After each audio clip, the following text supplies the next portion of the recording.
कहिलेकाहीँ हामीले पैसा पठाउनु पर्ने भए इसेवाबाट तर हामीसँग क्युआर छैन तर नम्बरमा पठाउनु पर्ने छ भने हजुरहरूले सजिलै गर्न सक्नुहुन्छ। त्यसको लागि यहाँ सबैभन्दा माथि देख्न सक्नुहुन्छ सेन्ड मनीको अप्सन छ, यहाँ टच गर्नु होला।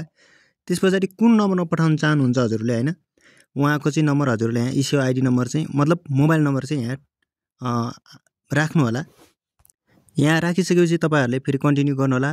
तपाईहरुले कति पैसा राख्दिन चाहनुहुन्छ त्यो पैसा चाहिँ हजुरहरूले यहाँ टच गर्नु होला है त। यहाँ नम्बर र इस्यु आइडी चाहिँ तपाईहरुले यहाँ देख्न सक्नुहुन्छ। त्यसपछि तपाईहरुले कुन तरिकाले राख्न चाहनुहुन्छ, जस्तै म चाहिँ पर्सनल युजको लागि राख्न चाहे। त्यसपछि तपाईहरुले रिमार्कमा चाहिँ अब हेलो हाई जे पनि लेख्न सक्नुहुन्छ। यति लेखिसकेपछि तपाईहरुले यहाँबाट चाहिँ कन्टिन्यू गर्नुपर्ने हुन्छ। अब तपाईहरुले कन्फर्ममा चाहिँ क्लिक गरेर इस्युको 4 वटा पिनको पासवर्ड राखेर चाहिँ सजिलैसँग पेमेन्ट गर्न सक्नुहुन्छ।